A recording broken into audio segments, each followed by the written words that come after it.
Bonjour. Bonjour.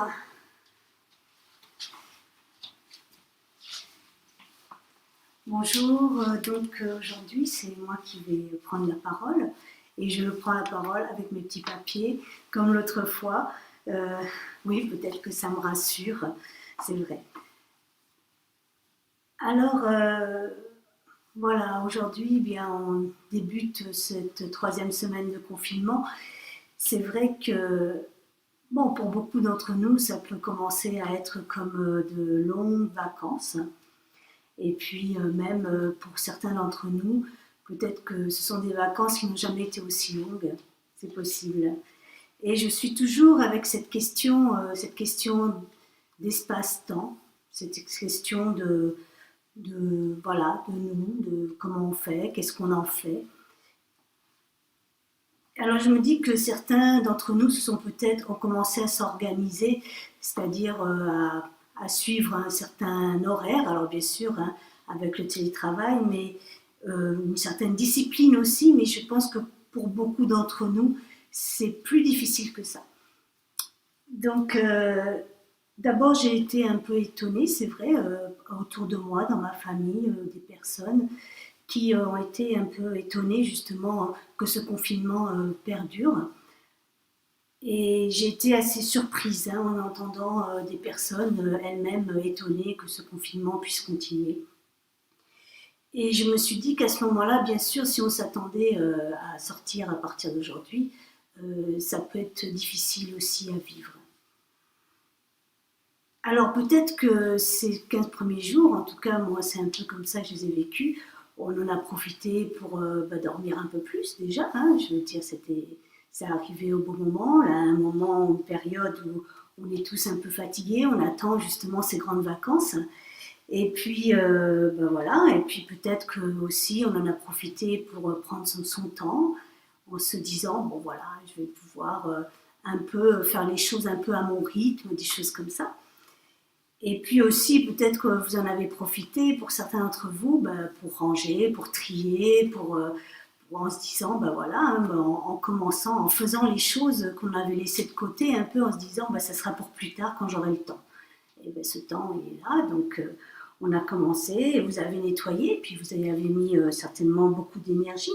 Et puis aussi, oui, à regarder les réseaux sociaux, à écouter la radio, à regarder la télévision, et puis j'entends des choses gratuites. Alors on est allé regarder plein de choses qu'en général on ne fait pas.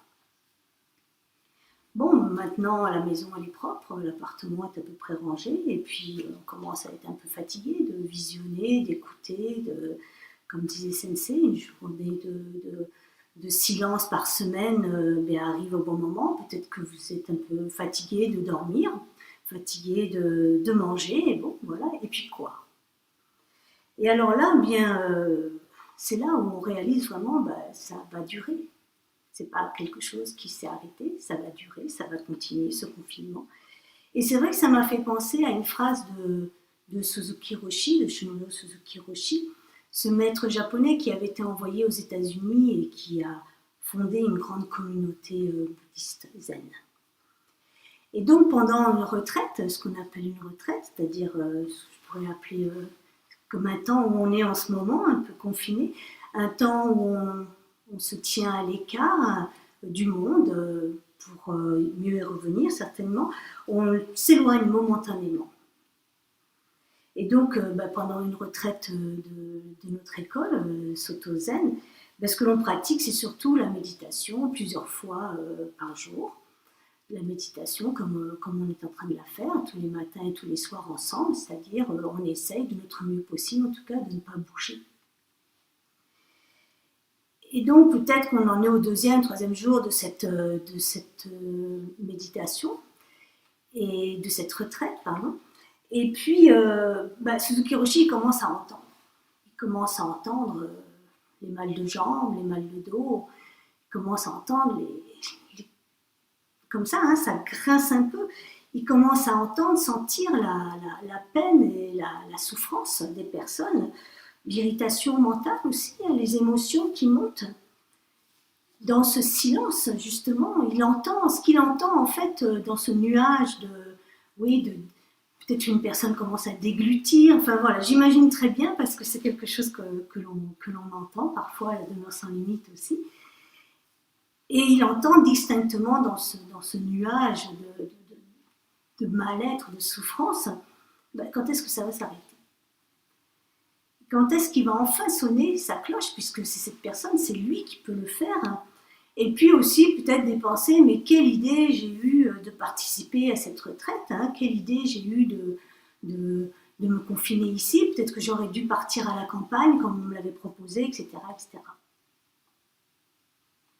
Alors Suzuki Roshi, qui est plein de compassion, plein d'amour bienveillant pour toutes ces personnes, hein, lui-même, il n'est pas dans son milieu, il n'est pas dans son pays, il ne retrouve pas grand-chose de ce qu'il connaît et de ce qu'il est. Plein d'amour bienveillant, et il sent cette attente, hein, et dans ce silence douloureux, hein, où il transpire cette impatience, cette demande d'aide aussi, hein, puisqu'il est la personne spirituelle qui va pouvoir faire quelque chose, il a le pouvoir de faire arrêter cette souffrance.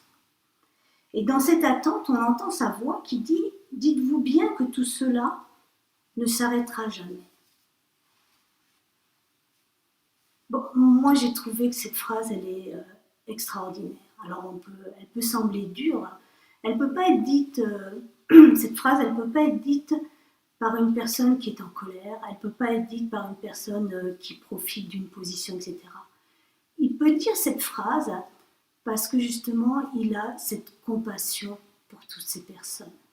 Parce qu'il sait de quoi il parle. Il sait que cette souffrance, elle ne s'arrêtera pas. En fait, ce qu'il dit profondément, il dit on ne peut pas s'échapper.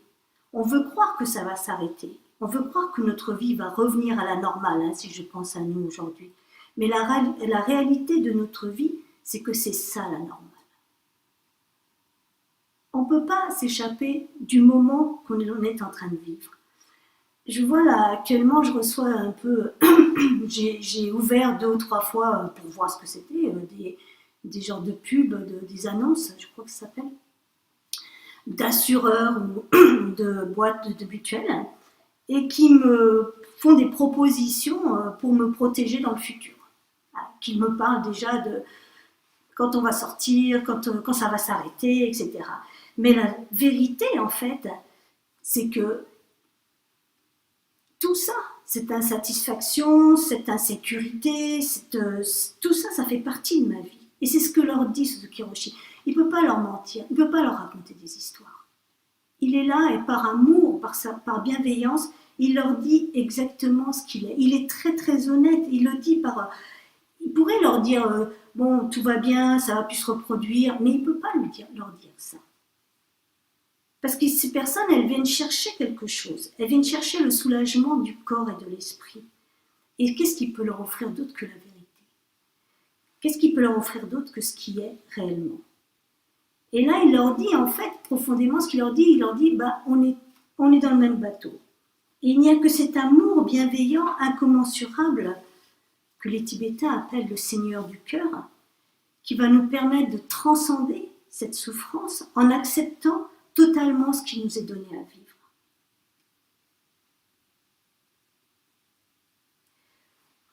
Voilà, je pense que c'est ça. Totalement ce qui nous est donné à vivre, parfois en baissant les bras, comme a dit Sensei hier, et parfois avec le sourire. Mais c'est une opportunité incroyable que nous avons là d'aller au plus profond de nous-mêmes pour y trouver justement, y rencontrer cet amour bienveillant.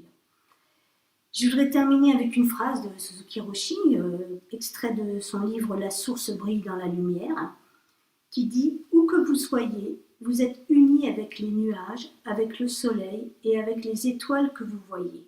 Vous êtes un avec tout. » Je vous souhaite une très belle journée. Merci. Merci, Sensei.